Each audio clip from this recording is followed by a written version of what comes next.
back to my balcony garden, where I share another amazing episode about my plants. Just propagated this prayer plant a couple of days ago, and it's already getting roots on it. You probably can't see them too good, they're very tiny, but that little white spot, that's a root. I just put it in the water. Thanks, Antoinette, for sending me this plant. And this is another garden update. Thanks for watching. Thanks for your support. This is my propagated prayer plant. I just turned it around so you guys can see it. About to put it back in its jar of water. Once again, thanks. People. This is a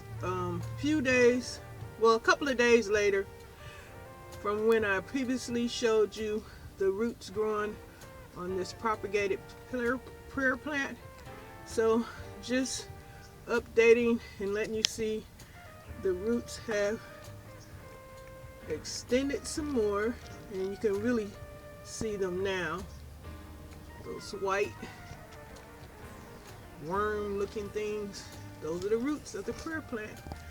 Easy to propagate. Thanks for sharing that with me, my good friend Antoinette.